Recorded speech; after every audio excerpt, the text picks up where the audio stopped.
Good morning and welcome to a Facebook Blueprint module all about the do's and don'ts of advertising. My name is Dante St. James. I think we'll just share that screen and get underway.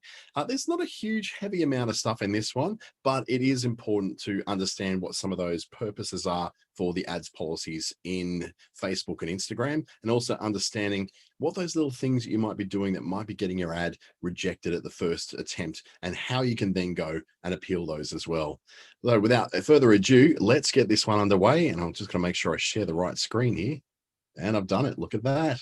So welcome and thank you for joining me. I hope you're all well, and I hope that your businesses are doing all sorts of wonderful things. I know that it's been a rough year for everybody, but beyond all that, I think it's also been a very positive experience for a lot of people who have been trying to do something new, especially small business owners. Because let's face it, there's no time like, I guess, a crisis to be building new opportunities in. I think it was Simon Sinek was saying very recently that so many of us focus on the problem at hand rather than the opportunity at hand. And I think that was a really good quote from him.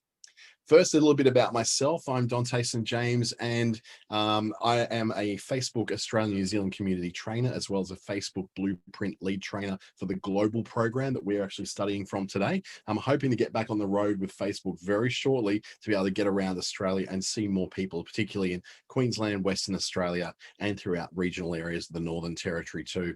I've done work as a digital marketer, a digital marketing associate through Facebook, a media planning professional, media buying professional, which is all about ads, and also in this creative strategy and marketing science areas, which is very, very heavy around the idea of what are the things that work best and what are what's the data telling us about the stuff that does best when it comes to advertising on Facebook.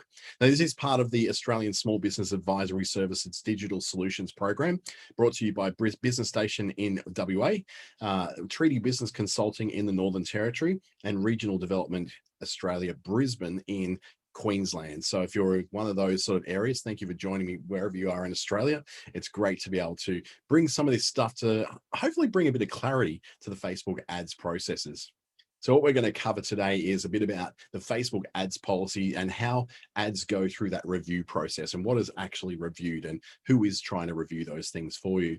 We're going to look at the things that are showing your success through metrics that are a result of what your advertising objective may be. So if you've got a goal, how do you actually measure whether you're successful against that goal as well? And then we'll look at some of the strategies around making your advertising campaigns work better for you. So to optimize them to do better in the future if you weren't too happy with the previous campaign you may have run. Now, the first thing we're going to do is probably look into things like the Facebook ads policies. These are quite vital to be understanding because they're the difference between your ad getting out there and not getting out there, being approved or being rejected. So at Facebook, we're pretty much committed to making the platform safe and reliable places to do business, but also safe and reliable places for people to be people on Facebook as well. So we have a lot of strict policies with what kinds of ads are going to be allowed on the platforms. Things such as content on Facebook, whether it's an ad or not, needs to adhere to what we call the community standards. And those are a set of standards that are in place to make Facebook a better place for people, but also to ensure that it's a safe, inclusive, and I guess non-aggressive place to be as well, in the hope that we create a much, much nicer Facebook and Instagram as well. So this doesn't just apply to Facebook, also to Instagram. So you should be adhering to those community standards. And if you want to just look for them, you can actually just Google that. You just go Facebook community standards. And I do say that probably before you start doing too much stuff on Facebook and Instagram, take a read. I know it's a bit of a dry read, but what it does, it gives you all the ideas around what's right, what's wrong, and what you need to consider. But there's also a lot of stuff in there for ads, which is the advertising policies as well. So we've got additional rules for ads to help ensure that there's a safe and very positive experience for people using the platform, whether they are consumers of your ads or whether they're just people who are just having fun connecting with family and friends and chatting and working around the groups and the people that they like to be around. So this is how the Facebook ad review process works. First of all, the ad system uses automated and in some cases manual reviews, but it always starts with an automated review. The machine learning and AI algorithms are pretty smart. Sometimes they do get it wrong though, but they're pretty smart in about 98% of cases where it's going to get it right. So that's simply because there's 17 million businesses, probably close to 20 million businesses are using Facebook ads platform right now. So what that means is it's actually impossible to hire enough people to do manual reviews of everything the first time round. It's just there's not enough office space to be able to do that. And the other thing is too, it just would make the whole advertising experience on Facebook way too expensive. So to make it so it's cost effective for you and also able to be done for us, we've got to have a system that reviews your ads, your images, your videos, the thumbnails as well, because if you've got a video, there's a thumbnail on there, and sometimes people like to sneak little dodgy bits onto the thumbnails. We look at the text as part of your ad, as well as the targeting and the positioning to make sure it's not doing something that we can see is kind of trying to target specific ethnic groups, particularly also groups based on sexuality and on socioeconomic status. So typically, most ads, oh, I've actually forgot one really big there too. There's also looking at your ads landing page as well, because what it is that your landing page is part of your campaign. So for instance, we want to try and avoid that whole bait and switch. So if you've got an ad that's saying one thing, but your landing page is saying another, that can be quite a nasty little bait and switch that we like to avoid. We want to make sure that what you're advertising and what you're actually selling are the same thing. And you're not just trying to hide, do everything right in the ad and then get to the landing page and then be really, really dodgy or potentially illegal. So we've got to make sure that when you put in that link to your ad, then the Facebook algorithm will scan your landing page to make sure the content in there is also in line with the community standards and Facebook's ads policies as well. That's just simply, again, if we're going to send people off our platform onto your website, we want to make sure we're not sending them to something that's malicious or something that is nefarious or something which is potentially harmful, particularly to younger people on the platform and those who are more vulnerable. So after your ad is reviewed, you receive a notification of whether it's approved. So it'll come through on your notifications through the regular Facebook home screen, and you'll be able to see that it's gone live, and in some cases after as well. So you might be able to see a review. You can go through and see that ad. So if you click on the notification, it can take you through to where the ad is, and you can review what was said about it. Now, if people hide, block, or provide negative feedback around the ad, we may actually have to go in there and review that ad again. So quite often it's unfortunately there's people who do this, but they'll get everything right for the algorithm to pick it up. And then what they'll do is change the content of the landing page to somehow work around the algorithm. Now, whilst we don't want to be continually going to your website and having to check up on you like a little naughty child, the fact is that people, when they get to an ad that is misleading, that's been changed at some point, or the landing page, excuse me, has been changed because it sneezed. Oh, excuse me. They get to that point where they go to the landing page and it's doing something that's not meant to be doing, something that's nefarious, something that's not quite right. Well, then we've got to make sure that everything is going the way it's supposed to be going, so that you are doing the right thing by the right way and not trying to mislead people. So once you make that change, yeah, it can come back, and people, if they provide that negative feedback, we'll go back in and have another look at it and then review whether that ad's allowed to run or not. And if you do make changes at the ads targeting in your ad, so if you go and make a change to changing it from say 35 to 37-year-old women in Sydney to 45 to 55-year-old men in Canberra, well, then that's a pretty major change to the ads targeting. So we'd need to review that again. Additionally, if you're looking at changing your creative, so you're changing the photos or the videos or the graphics on there, that will generate a re-reviewing of the ad, as well as things like your optimization. So in the case of something like you've optimized it for landing page views, or you've optimized it for click-throughs to your landing page, then that will generate a review, as will things like billing settings. So just making sure that if you change a credit card over, we do another check on there just to make sure that someone's not trying to be fraudulent. It all triggers a new ad review, which happens pretty quickly. Now, A few tips to ensure that your ads will pass that ad review process. There's three major things we like to let you know that are going to make that process a lot easier for you. The first thing is to make sure that your ad clearly specifies what the product is or what the service is you offer. That's a really big one. Vague ads that are just trying to, again, I call bait and switch. They're doing something like a photo of a cracked egg. That's all they've got and nothing else. And then you get to the website and it's a story about, spending money, investing in a Bitcoin scheme. That's not going to be great. That's not what we're looking for. We're looking for ads that are very clear about what they are and what they're about. So be clear, be honest, be transparent, and you won't have a problem. Second one is having ad creative that clearly specifies the product or the service that you're offering, and making sure that the creative has appropriate images with probably not too many text overlays. So you can have like a bit of text on your image. That's not a problem, but it's where you're laying nothing but text over those images, or your image is just text. That's when we're looking at that and going, this is not the kind of experience we want on the Facebook platform. It has to be aligned with what your expectations are as a user of Facebook. So you may want to advertise a message and have sell, sell, sell, buy, buy, buy. That's fine. Make sure you do that, but in a way that fits with the rest of the platform. If you're putting something in there that's designed specifically to interrupt the experience or to somehow force feed an idea into someone without actually going with what the platform is. So remembering the platform is about people connecting with other people, and things like Instagram, where it's all about very beautiful images and aspirational lifestyle and things that people dream of wanting to achieve, then what you're trying to do is not respect the people that are on the platform. You're just trying to jam a message down their throats. And we all know how that works with things like radio and television advertising. It doesn't work that great anymore. And it really doesn't tend to make us feel particularly connected to a brand or connected to a business, especially a small business that is there to be able to have a really good, solid experience with people on the Facebook platform.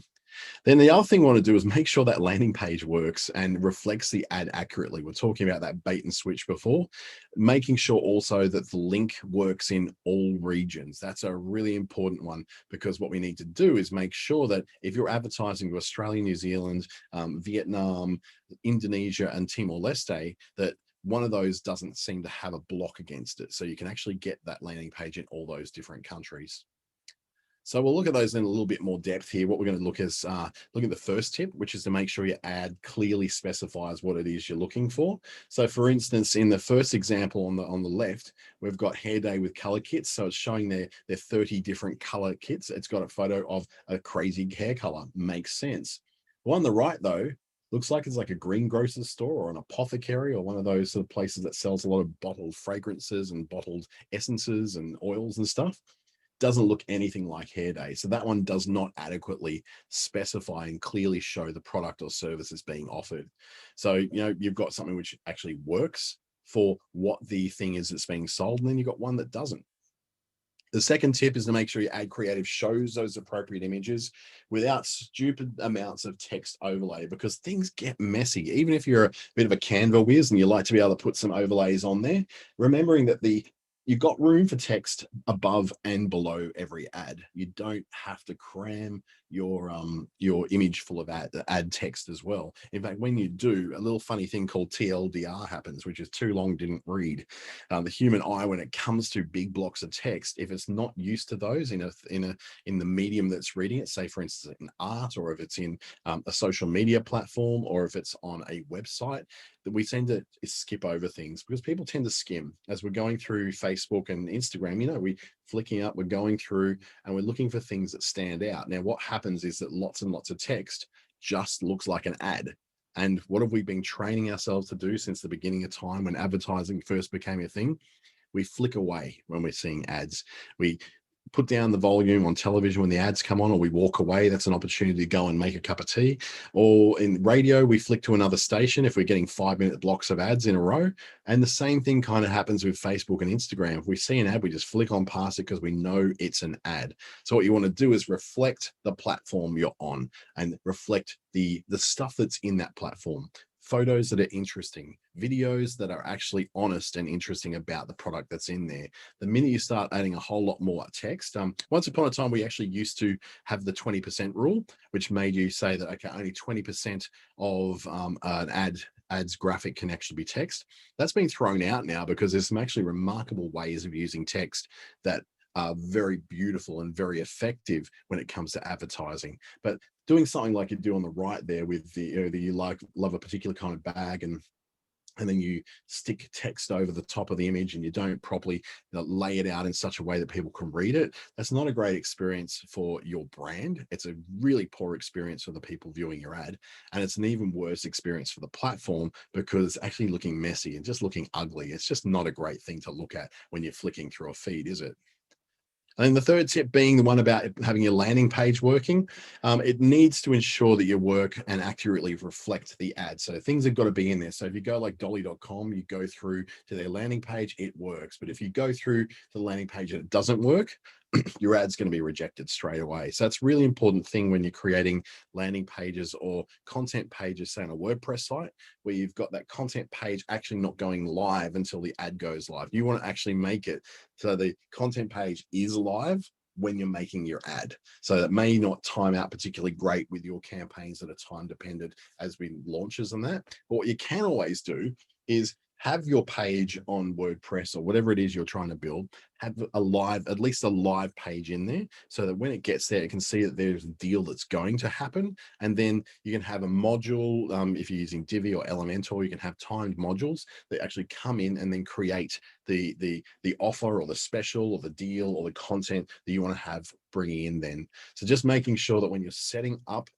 your campaign, make sure that your landing page already works.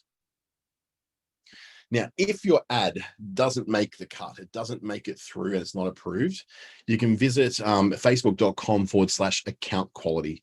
Now, this is all to do with your specific violations. Now, usually they are getting better. They used to be very, very vague, and I used to be a not very particularly big fan of the error messages that would come up on ad rejections, but it is getting better now to explain some of the things that may have gone wrong. For instance, I myself had a bit of a a bump in a campaign that I was running, and what I was doing, because I'm a Facebook community trainer, I was wearing a Facebook t-shirt and it was actually showing the Facebook logo pretty much across my chest through the entire video and the thumbnail that was showing up. So that was saying that I wasn't using Facebook's brand in an approved way. Now, for me to go through the approval process, which I do have, takes a long time to get on there. And I only really wanted this particular boost to last for a day. So all I had to do was just make sure I cropped the video so the Facebook logo wasn't showing in there. It was considered to not be an appropriate and desirable use of the brand in a appropriate way using their brand guidelines. You may have the same thing if you're using like the words Facebook or Instagram in there. You might notice there's quite a few businesses when they're talking about that, put like a little trademark sign at the end of it. That can be good as well. You can use the word Facebook and the word Instagram, but the point is to not use their particular branding as the core of what your ad's about. So if your ad is all about how to make Facebook ads or to run a workshop on how to use certain aspects of Facebook, you've got to make the workshop all about the content and about yourself, not about Facebook itself or Instagram itself. You're not making another brand the core of what your brand or what your particular product or service is all about. So this one is a lot that a lot of coaches, a lot of digital coaches kind of get stuck on. They go, but why, but why, but why? Is Facebook trying to shut me down? It's like, no, they're not trying to shut you down. They're very happy for you to be selling courses and all that sort of thing. It's just a matter of using the brand assets appropriately and not using their brand at the core of what your ad is. So account quality is the place to go. We can learn all about any sort of policy violations you may have run. Now, if you feel that it was a mistake, then you can actually request another review. But I would really thoroughly don't just jump into requesting a review straight away, because if you have more than 2, 3 reviews and they keep finding every time that you're still doing a policy violation, they will just probably just block your ad account, because they're just saying that you don't understand what you're doing and you're not the kind of business that should be on Facebook, and there's no support for that kind of business model on Facebook. So just make sure that you have checked your account quality. You've gone through. Now, once a month, I spend half an hour reading the ad policies at Facebook and then looking at the community standards. It takes about half an hour to read through both of those documents, just to make sure that I've got it in my head every month what those policies are. If this is something which is very core to your business, if it's something that's very important to your business, you really should know these things. It's like driving a car. You can't drive a car unless you go through the learner driver manual first to get your learner's license, and then you've got to know what you're doing. Likewise, just there's no excuse for ignorance of what the policies are when they're very clearly available. So please just read them, do the time out, read what they are, and you'll go, oh, I now get what that might have been. There's tons of examples in there of the kinds of business models that are not supported by Facebook, as well as the kinds of products and services that can and cannot be advertised on Facebook. Now, finally, at the review, you are given an option to actually click on a button and have that reviewed a second time by a person. So that second time is actually usually done by a person, not by an algorithm. And so it flags it to a person to actually have a look at it. Unless it's a very, very simple thing like a changing of a word in the text, it will usually go to a person. Now, this can take a little bit longer. It's not going to happen in 2 minutes. It can take anything up to 24 hours, but that's depending upon the volume of what's going on at the time. So if we've got like a million reviews to do in 24 hours, well, then it will take 24 hours. But sometimes it can take as little as 5 to 10, 15 minutes, depending upon the volume at the time. So you generally find that most of that kind of thing happen is slowest when you're up against North America and Europe's peak business times. When you're in Australian peak business times, it tends to be a little bit better. Policy violations are generally read by people in Singapore for Australia and New Zealand. So they're very similar on our time zone. So just remember, though, that you're also up against big markets like Indonesia, like the Philippines, like Japan, all in that sort of same time zone stretch with Singapore. So bear in mind that that's going to be probably a little bit slower at the peak times of business as well. Slightly before or slightly after business hours is a great time to get on top of those kind of reviews if you want to get it done a little bit quicker. Now, the other thing is too, if you edit your ad and resubmit it review, you just simply edit it, do the changes that it's actually told you to do, and then resubmit the ad to be reviewed again. And this time, hopefully, it will go through. Now, you can gain a lot of stuff once your ad is approved. Once you let that campaign run, you can then get a lot of valuable insights along the way about why the campaign is working, why the campaign's maybe not working as much as you'd like it to be working, or to give you some tips along the way to make it perhaps work that little bit better. So as your campaign's underway, before we think about how you analyze those results, take a moment to reflect that after you run your campaign, remember to ask yourself, so at the end of it, when you've run it, ask yourself, what did your ad look like? So just remember what was in there. Remember who it was you were targeting for that ad. So that's really important, because we need to know whether we're maybe targeting the wrong people or not quite the right people. How long your campaign did run for, and also what was the total spend of your campaign. So based on that information, you can then go ahead and test and then try some new ideas on some new campaigns that are similar to your most successful one. So you'll always have this one ad that you ran once upon a time, which was really good and worked really well. So the idea is to take elements of the ones that did work, add those into your new ones, so that you've got the best possible thing moving forward that's got the best possible chance of succeeding. Likewise, if there's things that didn't quite work that well, that's when you've got to think, okay, well, maybe I need to take a completely different tact here and try something completely different, and not go with what I normally go with something just a little bit different. So make sure that you're able to remember, what your ad looked like, what the audience was that you're trying to get, how long you're running that ad for, and how much you spent in total over that campaign. This is important moving forward, because what we're going to do now is plan ahead our next campaign or refine the campaign that we've already got running. So it's a continuous process, advertising. We tend to like to think it's like we can spend $5 here and then it just moves on. And then, spend $5 and make 100,000. It doesn't quite work that way. Anyone who's worked with things like television advertising and radio advertising knows that advertising is something that works most effectively when it's done consistently and over a period of time. Same with digital marketing. You may have an offer that you get in there and it has this amazing result, but the next day you run the same offer and it doesn't do anything at all, because people are fickle, people change, people are in different places in life, people are affected by news, economic circumstances, the day of the week, the time of the day. All those things can have a different effect on any two campaigns, so that one may work one day and the next day it may not work at all. So running some sort of campaign over a period of time, so that means you can spend a little bit less per day, per month, and then just stretch it out a bit longer.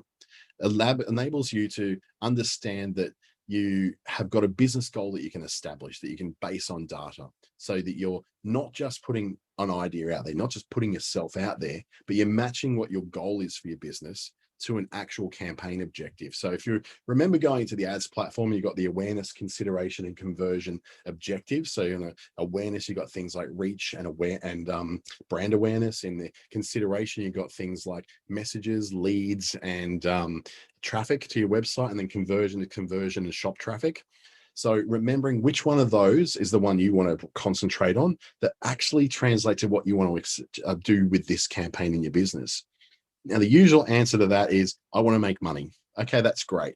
There's a steps that you have to go through to make money. You can't just put something out there and expect it's going to make you $1 million. You've got to actually work on identifying the right customer and work on nurturing that customer through the sales funnel of their awareness, where they don't know anything about you but become aware, to the consideration where they want what you do but they don't necessarily want it from you. They go shopping around, to the conversion where they're actually ready to go and buy. So once you've established a business goal, then you'll go and create a campaign plan, which is consisting of a number of Facebook ads that you want to test and run. One Facebook ad is not a campaign. A campaign is a few things all bundled together so you can see what thing works the best. So sometimes you may run 3 different pieces of ad creative against 2 different target audiences, all within the one big bundle of cash. So if you're spending $300 a month, let's just say, you will say, okay, I want that $300 a month to perform the best it possibly can. I'm not going to spread it evenly across 3 different target audiences. I just want it to find the best one and spend most of it on the one that's working the most. And that's what campaign budget optimization does. So when you do create your campaigns, you're probably going to have a number of Facebook ad campaigns that you want to test and run and see which ones work the best. So you can work out over time what ones are, first of all, not going to be violating any ads policies or community standards. And secondly, the ones that seem to be working really well with people, that they are resonating with it enough to click on it, to go through, to take a call to action, and maybe even buy something from you. Next, we want to customize and save and schedule reports to understand how those ads have been performing. So after you get those results, you can try and take those learnings from what you've got from each campaign and optimize the next one, or even midway through your ad campaign, optimize the campaign right there so you can meet that business goal a lot better. And the whole idea on here is that you've got a much better opportunity to take feedback as it happens, so on a day-to-day basis, on whether your ad's working, and tweak and adjust things on the fly. Yes, it has to stop for a moment while it's being reviewed, but you're getting a better, more optimized ad every time you make a change. That said, it's not a great idea to be changing your ad every single day. You need to give it a bit of a while for the ads platform to learn who it is that responds best to that. And that's done best over a series of, say, 50 conversions or 50 learning events. So it could be, if I'm looking for website traffic, so it knows to send it to people who are likely to click, but the people who are likely to click on your particular ad, that takes time to learn. It's going to take at least a week, and it's going to take at least 50 people clicking on your link for it to work out, I know who the kind of person is who's interested enough to click on your link. I'll send it all to that kind of person over there. And that's when your ads automatically get optimized. But if you're going in there every day and changing your copy, you're not giving that a chance to do it. After a week, though, if you find it's just not working, great. And you're not getting those conversions. You're not even getting the 50 kind of the 50 marks against that, the 50 clicks, then change it up a bit. Make sure it's a different creative. Make sure it's go in and change the target audience you're trying to send it to. Anything, or even expand that target audience out to someone a bit more broad, particularly in smaller regional areas where the populations aren't so big.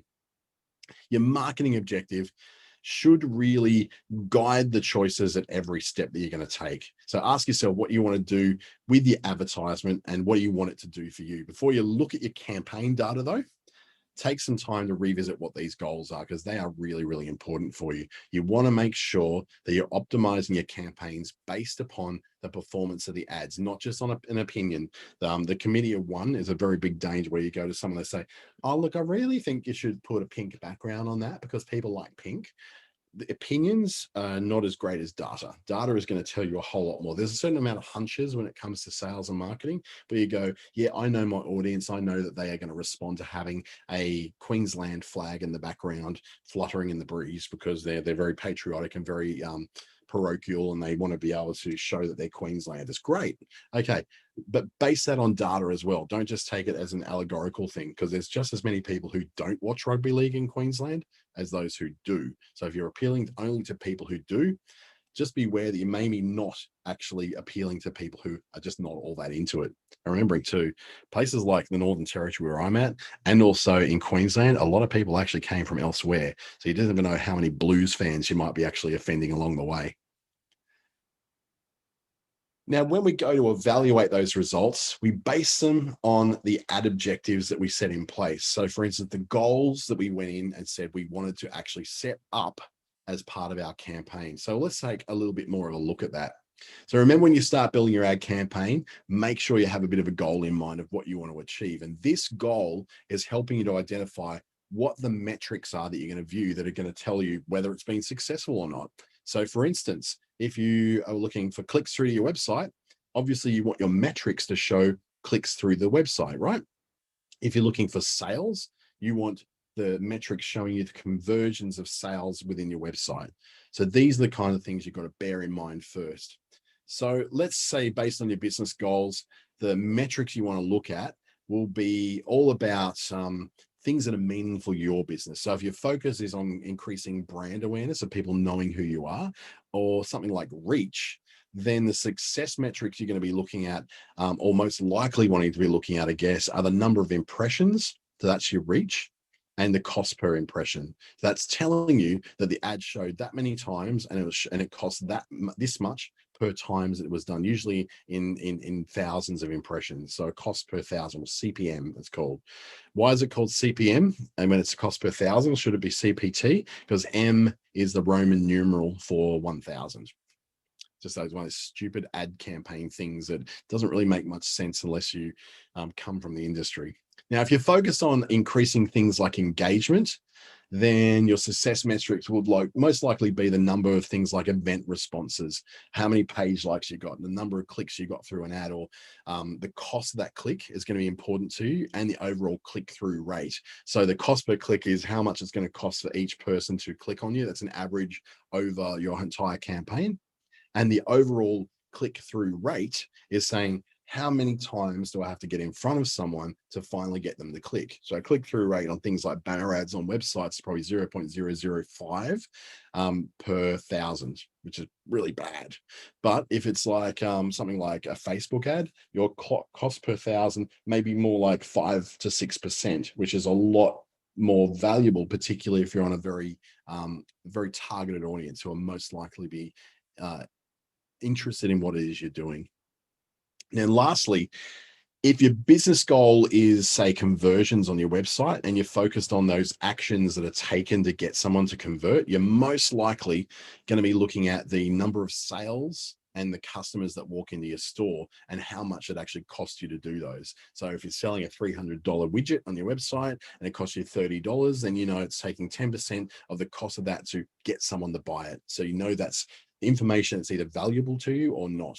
You're selling a $30,000 pool, and it's taking you $300 to get that person to actually buy a pool. Well, then you go, well, that's actually not too bad. $300 for a $30,000 result, that's pretty good. But if you're selling a $5 set of earrings and it's costing you $2.50 to get someone to buy them, that's not a great result at all.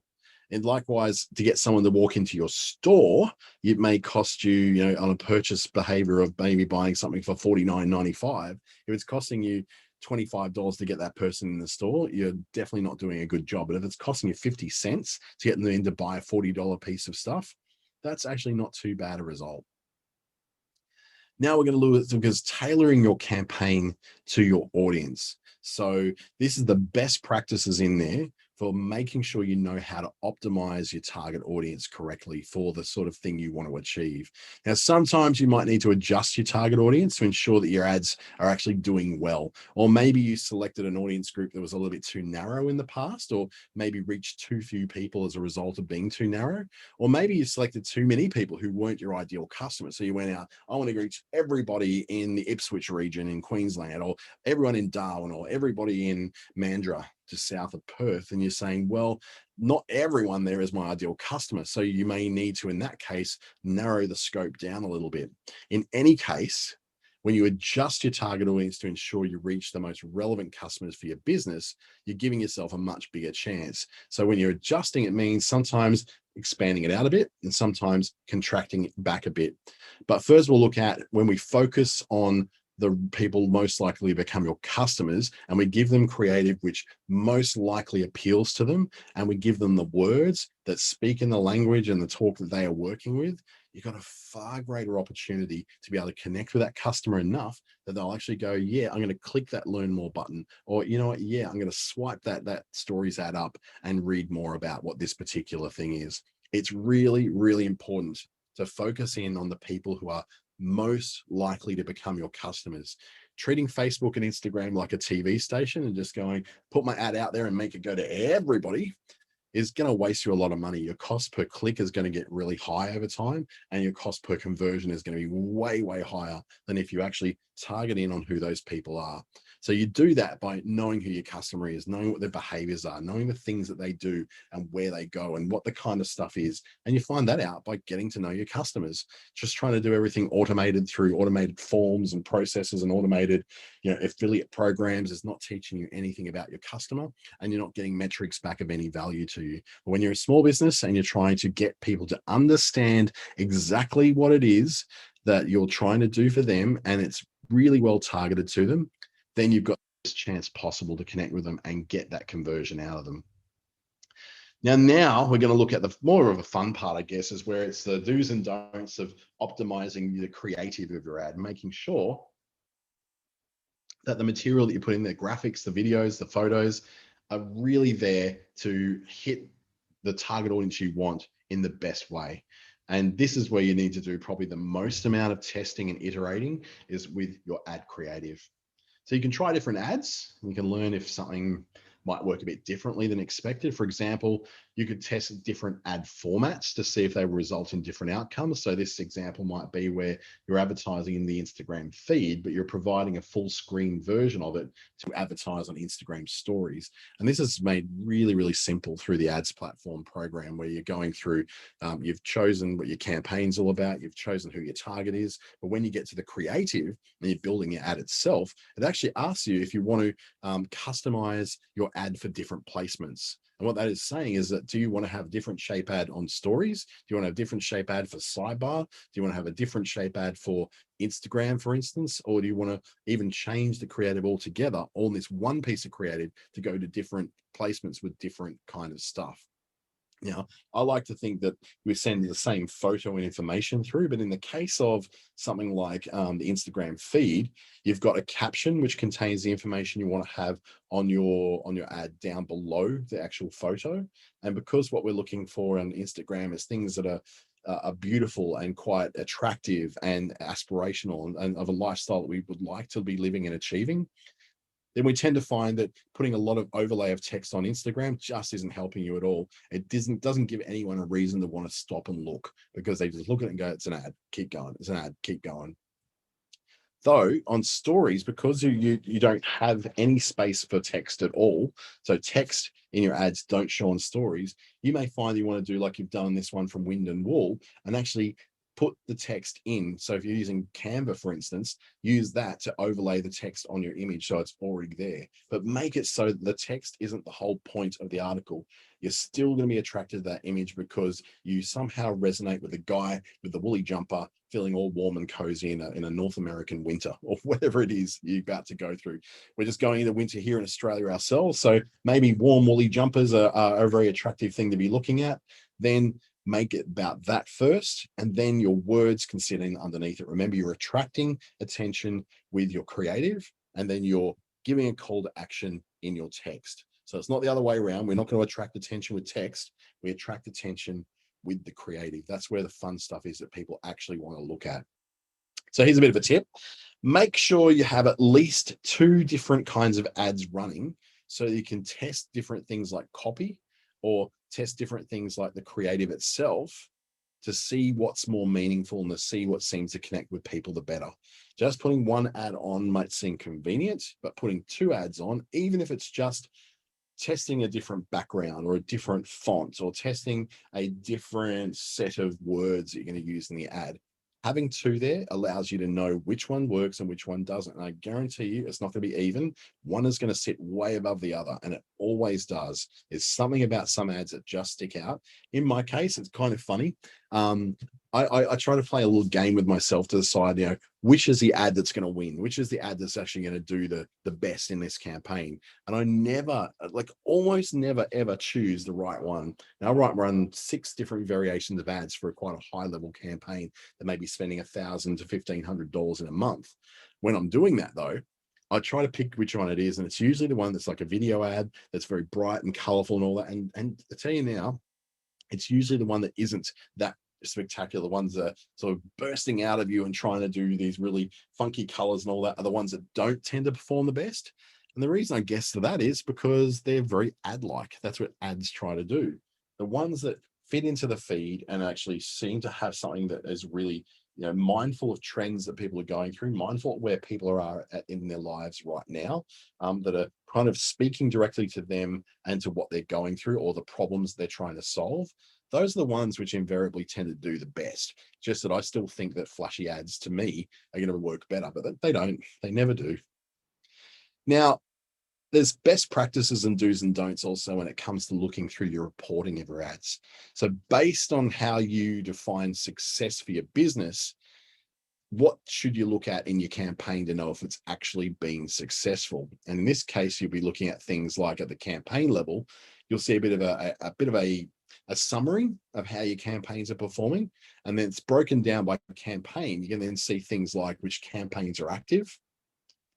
You can see the bid strategy. So you can see, whether it's active, whether the bid strategy is for things like for a set bid amount. This is pretty advanced stuff. So most of us are not going to be using bid strategies, but you can view it there. You can also see what the budget is and what the results are. So the result is always going to be based upon what your goal was. If your goal was web traffic, then your results will show clicks right there. If your objective was leads, it'll show you how many leads. If your objective was reach, it'll show you how many people were reached in that spot. So it just depends what your objective is. The reach will appear on any ad anyway. I'll tell you how many people were reached by that particular ad, not necessarily how many saw it. It is actually how many saw it, because the next one, impressions, is how many we sent it to. So that usually will be higher numbers. Say, for instance, if you send it to 1,000 and 800 actually were reached, that means that we tried 1,000 times to get it in front of someone, but it was only really noticed 800 times. And then based on that, we then calculate a cost per result. So that's when we start to decide, what that particular one is. And you can access more details of each one of these campaigns by clicking into each campaign as well. So there's a great big you can see at the top right hand of the screen, you've got the graphs there, the bar graphs. So if you click on that, it's called the chart icon. You can see metrics such as performance. You can then see, that shows you whether it performed over a period of time a certain way or whether it was up and down a bit throughout the campaign. It also lets you see things like, for instance, do people seem to reach this better on Wednesdays than they do on Mondays? This is where you're going to see that sort of stuff. You're also going to see whether the demographic mix is, so whether it's women or men that seem to be seeing it or converting with it. So you'll see both in this case, the amount that was spent, being higher in women, but it was also then the reach was greater with women as well. So much greater spend, but it's cheaper to reach men, but they didn't reach as many men. It just seemed like the particular campaign in this case was very much geared towards women. And you can see things like the ad placement specific data for that campaign. So you can see whether it was scheduled whether it had its impressions show on Facebook, Instagram, Messenger placements, or what called the audience network, which is apps and the websites mobile apps and mobile websites, outside of Facebook itself. Things like Huffington Post and some newspaper sites and some sort of blogger and gamer sites, but mostly apps. It's appearing your ads on apps in the opening home screens of free apps. A lot of that happens. And they're things that take through ads from the Facebook network. So this is just making sure that you understand what each one of these things mean and knowing that you can get some pretty valuable information out of there. If I see that and say that just about all the results came from Facebook, I go, I'm not even going to bother next time going to Instagram because I'm just spending money sending something through to a platform where nobody's interested in what I'm sending. Same with Audience Network or Messenger.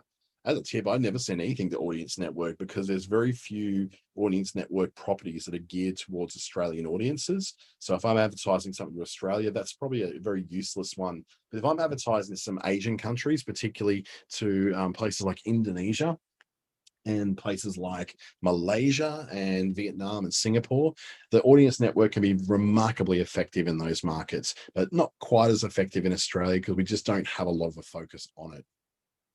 Now, there's also a drop down which lets you toggle between different time frames. So you can see, you can break it down to your ad campaign's results over a lifetime. So from the beginning of time on Facebook to now, you can look at it just for today's results or yesterday's results or the last 7 days, or just select a custom period of time, whether it's 14 days or 10 days or whatever you want to run. If you want to see how it appeared last week, how it appeared 3 weeks ago, just for that week, you can do that as well. So just look at data from specific dates.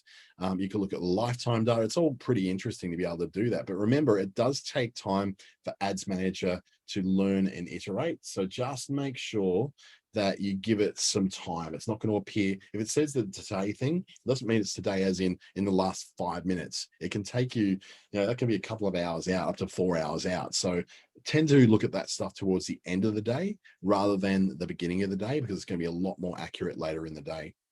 There's always going to be some latency because it has to go through a lot of interactions and a lot of stuff that actually gets that number in there. So in addition to those, what we call success metrics, you can also get a little bit more granular with your data. So Ads Manager offers you a number of sort of breakdown views, we like to call them, that you can use to analyze how things are going. So breakdowns allow you to see how different segments of your audience have behaved during your campaign. So on the campaign level overview page, you can see, for instance, breakdowns are divided by time, delivery, and action. So time allows you to see daily, weekly, bi-weekly or monthly breakdowns of your data. The delivery shows you how your content was delivered to people in your audience. So you can see like, how it was delivered over a period of time, whether it was delivered more on Wednesday than what it was on Thursday. And finally, action lets you decide your data by specific interactions that your Facebook audience actually took. So there's things like clicked on a button, went and viewed a page, that sort of stuff that's picked up when your Facebook pixel is installed and your domain is verified, and you can actually read what people are doing on your website. Now, on the overview page, you can also see specific success metrics down each of these different columns. So you can customize your report columns to include the success metrics specific to your campaign. So you can pick things like whether performance or setup or delivery or video engagement or carousel engagement or cross-device behaviors, things like that may be what you're looking for. You can add them in the results column. So you just put that in and it'll put it in the columns across that whole area. So you then got a new set of data you can read. This is really good because it allows you to read the information you actually need to see that is appropriate for you. You don't have to just put up with what the average is. So pretty much the columns that are set up in the reports here are set up to show the average that people generally want to find out. But if you do want to know things like how people engage with your app, or how they engage with your video in these reports, you can add those in as well. Now you can share your data by exporting it as a CSV. I was about to say an SUV. That'd be very unusual. You can view it in a truck, but you can share your data by exporting it as a CSV, so you can read it as Microsoft Excel, or export it as an Excel file as well directly to it. So you just find the export button in the center of your reporting table. So it's a bit of a weird little toggly switch there. And that means that you're going to be able to click export and then choose the particular format you want to do. So some people really like to drill down on their data a lot more specifically than on a dashboard like this, or they may be transferring across to things like Google's Data Studio or what's it called? Mighty Metrics, can't remember what it's called. It's Mighty Metrics or something like that, whereas some really good external third-party products that actually take that data and put it into the dashboards that you set up with those different tools that are set up to give you the particular reporting that you want to have. Agency Analytics is also a very good platform for this that I've been using in the past and more recently as well, that takes this kind of stuff, you put it in, and it produces really beautiful graphics and pie charts and bar charts that you can take to clients, and they get really, really impressed by the way you've been able to take all that time to make something that makes sense to them. Now, you can also create custom reports based on the data that's most important to you that you want to highlight. So you can navigate to the Ads Manager and find the export button again. And then on the top left of the reporting tab, that's where you find that. Then you click to customize your export. So you say, what are the columns that I want to actually have? Let me just go back one. Sorry, it's got a little bit trigger happy there. You select to customize what you actually want to have in your report. So you say, what are the particular ad sets and campaigns that I want to show? And then you can choose the format that you want to go out with. So these are the kind of things you want to put in, and then you choose the format, and then down it comes. You can also click to share a link to your campaign data, so you can connect to people to go and actually see this. They're authorized to see a safe version, a read-only version of this particular report. So they can't do anything in there. All they can do is read a read-only version of the report. So that's a really handy way of sharing data to clients or to other stakeholders in an organization. And once you've done that, you want to then kind of go through a process that allows you to understand that running ads is a continuous process. So that's the main reason why you're going to be doing all that reporting and looking at all those graphs, is that ads are continuous. So you want to start by creating your ad, but then you want to run the ad. Once you've run the ad, you want to then review that ad. So you're using all those little tools we just showed you to review it. And then you refine what you had. So you refine it, you optimize, you change your creative, you change your words, whatever it is that's going to work for you better. And then you create again, and you go through that cycle again. So as we start to wrap up, this is a bit of a shorter one today. Oh, that's not too short. I suppose we're only 8 minutes away from full time. So the key takeaways I want you to take away with this today is that you need to incorporate some strategies to build ads that comply first with Facebook's advertising policies. Now, you may have a particular brand voice and a brand way of doing things, but you've got to make sure that doesn't clash with what Facebook's general advertising policies and community standards are. You might be a very irreverent and offensive brand. Just remember though, if that's who you are, then don't be surprised if you have trouble with getting ads through, because we don't necessarily want people to be offensive and irreverent. Oh, irreverent's probably pretty fine, but being really blatantly offensive and trying to use outrage baiting and that sort of thing to get people to respond is not really a quality experience on a platform like Facebook or Instagram. Secondly, we're going to monitor and refine your campaigns based upon how they're performing. So if they're doing well, do more of that. If they're doing not so well, do less of that and do more of the stuff that actually does work. But base it not on opinions, base it on data, base it on the reports, all those great reports you got in there to work with, rather than just poking around to 15 people in the office and saying, does this look better in pink or in purple? Don't get opinions. Get real data, test those things out. When you've got thousands of people looking at your ads, you've got really good data coming in to tell you what is working and what's great and what's not so great. So if you've got any questions, please do whack them in the chat or in the Q&A here on Zoom. If you've got questions while you're watching this on either Facebook or on YouTube is the word I was looking for, just please put it down in the comments below and I'll be able to answer those after the fact through both Business Station's YouTube channel and my own Dante St. James YouTube channel, which this will be on in the next sort of hour or so. It'll be available to watch again. And also, if you're on YouTube, please, I would really love you to subscribe so you can see more of this kind of content. And also, not just from myself, but from other people in the ASBAS Digital Solutions program who are presenting these free webinars as well. I hope you got a lot of value out of this. I hope that it really sort of helped you to understand better how to sort of not get your ads banned. And if you do get problems, I encourage you to get onto the Boost with Facebook Australia group. Now, there's actual Facebookers in there, people from Facebook who are interacting with Australian small businesses. There's myself and a bunch of the other trainers. There's 5 of us in Australia who are in there helping out as well. So we can answer questions along the way or give you some tricks that if Facebook themselves come back and say, oh, you can't do this, then we'll come and say, look, there's a workaround for this that you may want to try that's not illegal and not a problem, and it's worked for us. So we can give you different tips and tools to make that work. And if you've got the time as well, please feel free to scan that code and give a bit of feedback to the guys at Facebook to let them know whether I did a good job, a bad job, a terrible job, or whether you'd like to see more of this kind of content.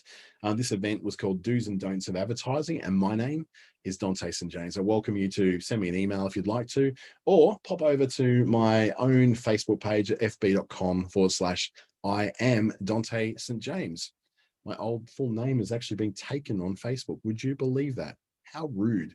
Thanks and have a fantastic day. I hope you've got lots of value out of this. And there's a whole lot more of these kind of things coming through in the coming weeks as well, right through to the end of September as part of the ASBAS Digital Solutions program. Have a great week or a great weekend. Now it's Friday. Woohoo! Day off, hopefully.